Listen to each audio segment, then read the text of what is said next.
Saya ingat beberapa saat yang lalu, saya ingat benar ada anak SD, anak di bawah umur ditangkap karena mencuri ayam.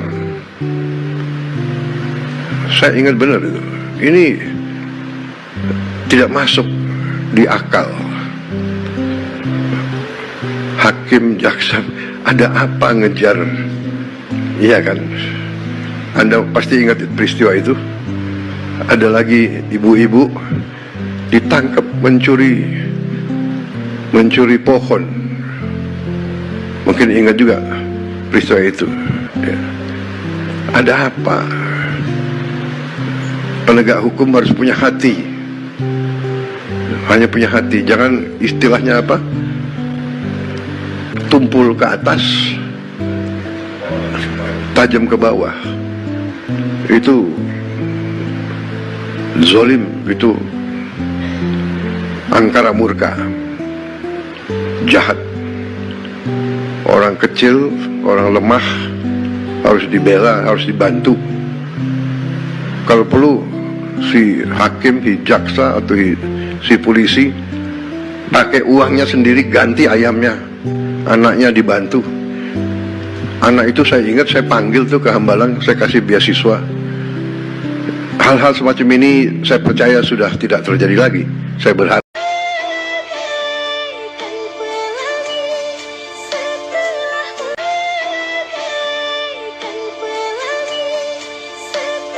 Siap-siap umat muslim harus berpuasa 2 kali dalam 1 tahun. Pada tahun 2030 nanti, umat muslim akan menjumpai 2 bulan suci Ramadan. Terdengar tak lazim, tapi hal ini benar-benar akan terjadi. Bagaimana bisa bulan Ramadan terjadi 2 kali dalam 1 tahun? Jawabannya karena ada perbedaan antara kalender Masehi dan kalender Hijriah. Seperti yang kita tahu, kalender Masehi selalu mengacu pada siklus matahari, sedangkan kalender Hijriah mengacu pada siklus bulan yang maju 11 hari setiap tahunnya. Karena perbedaan ini, secara kebetulan bulan Ramadan pada tahun 2030 nanti akan terjadi 2 kali, yaitu Ramadan pertama yang jatuh sekitar tanggal 5 Januari 2030 hingga 3 Februari 2030, dan Ramadan kedua yang jatuh tanggal 26 Desember 2030 hingga 24 Januari 2031. Apalagi mencerdaskan kehidupan bangsa. Coba bangsa yang cerdas ini di awal kemerdekaan memilih pemimpin dengan sangat hebat. Di masa itu perguruan tinggi di dalam negeri belum ada. Tapi presiden kita, Insinyur Soekarno, itu lulusan Universitas Belanda yang ada cabangnya di Bandung, kalau sekarang ITB. Dr. Andes Muhammad Hatta wakilnya sekolah ekonomi di Amsterdam. Setelah itu diganti oleh Sri Sultan Hamengkubuwono ke-9 sebagai wakil presiden. Dilanjutkan oleh Adam Malik, seorang diplomat ulung. Sesudah itu Umar Wirahadikusuma, Tri Sutresno, Habibie, terakhir Kiai Haji Ma'ruf Amin, Doktor Ketua MUI. Lah kok sekarang Gibran ini? Di mana kecerdasan itu dibangun? Otak sinting dan otak bodoh yang menghiasi pemimpin ini. Saya Lalu Ahmad Zaini yang biasa disapa dengan Bapak Las, Bupati Kabupaten Lombok Barat. Pagi ini saya berada di Hotel Sundancer. Ini adalah salah satu kamar yang mempertontonkan keindahan pantai dari atas sini, dan hotelnya yang begitu luas. Dari kamar ini bisa melihat matahari terbit dan matahari terbenam. Maka untuk bisa menikmati tempat ini, datanglah ke Sekotong dan jangan lupa nginap di Sundancer, karena hanya Sundancer yang menyiapkan fasilitas yang paling lengkap di Sekotong.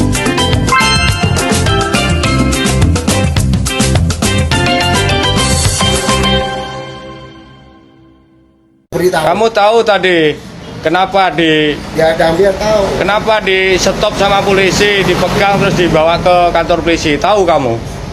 Hah? Tahu nggak kenapa? Kenapa? Kenapa? Tak tahu, udah polisi salah, Loh, udah ke Polisi salah yang lain. Loh, kamu naik apa tadi kok bawa sini? sepeda, Sepeda apa? sepeda motor. Loh, sepeda motor punya siapa itu? Enggak saya, Nah, kamu kelas berapa? kelas 6.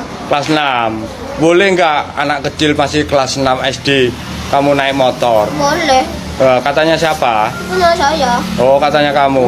Katanya Pak Polisi nggak boleh ya? Ya, Pak Polisi kita oleh, kok boleh ya lebih sih. Ya nggak boleh, tetap nggak boleh ya. Dia bakal Dalam sepeda tibik, ya. Iya, sepedanya sendiri. Ya juga sepedanya sendiri, tapi kamu nggak boleh, masih kecil, nanti kalau jatuh nanti Ya, orang tuanya jatuh disalahkan. loka. Hah? Ya, Hah? loka. Kalau ada demo, Oh ya sudah.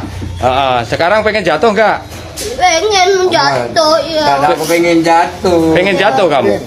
Enggak. Pengen jatuh ya jatuh, tak jatuh ya tak jatuh kan ke depan, kan ke polisi, ke tua. Udah tabrak aja nggak bocah. Ya. Oh gitu. Apa mau capek banyak apa? Ya boleh. Oh. Tahu. Oh, terus Merdeka, Allahu Akbar. Siapa di sini pendukung Bapak Presiden Prabowo? Dengar kalian ya. Dengar apa yang saya sampaikan pada saat ini. Saya mohon kalian dengarkan. Saat ini Bapak Presiden Prabowo tengah melawan mafia.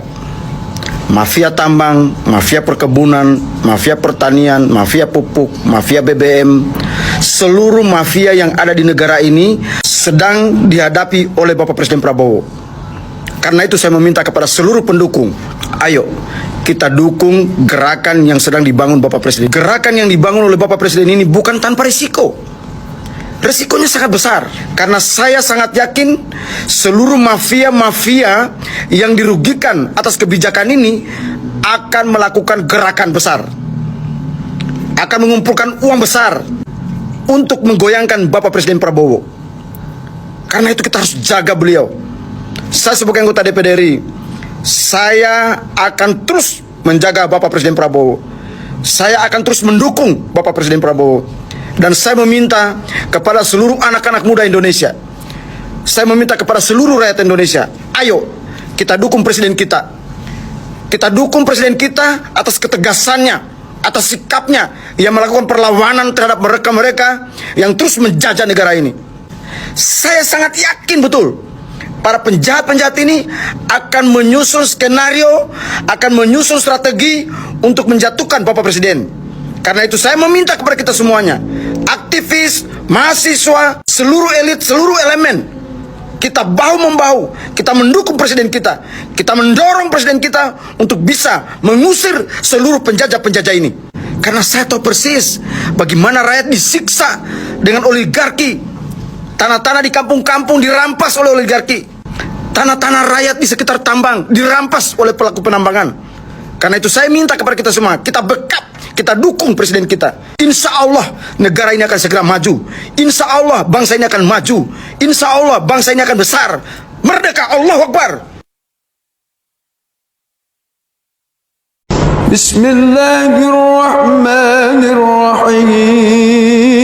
Bismillahirrahmanirrahim. Inna fatahna laka fathan mubina liyaghfira laka Allahu ma taqaddama min zambika wa ma ta'akhkhar wa yutimma ni'matahu 'alayka wa yahdiyaka siratan mustaqima وينصرك الله نصرا عزيزا هو الذي أنزل السكينة في قلوب المؤمنين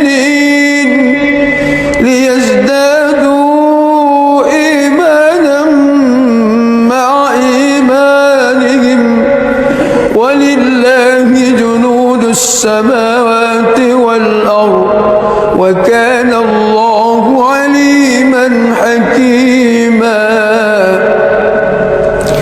ليدخل المؤمنين والمؤمنات جنات تجري من تحتها الأنهار خالدين فيها ويكفر عنهم سيئاتهم وكان ذلك عند الله فوزا عظيما ويعذب المنافقين والمنافقات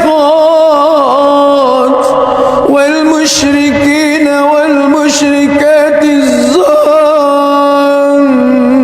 بالله ظن السوء عليهم دائرة السوء وغضب الله عليهم ولعنهم وأعد لهم جهنم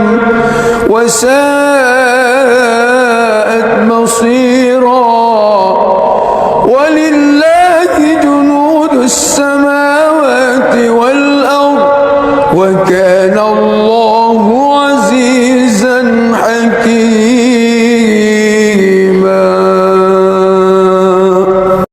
Assalamualaikum warahmatullahi wabarakatuh. Nomor saya, WA saya dengan nomor 0878300327 sudah dihack dan tidak saya gunakan lagi. Untuk itu segala permintaan bantuan atau permintaan apapun untuk tidak dilayani. Terima kasih. Assalamualaikum warahmatullahi wabarakatuh.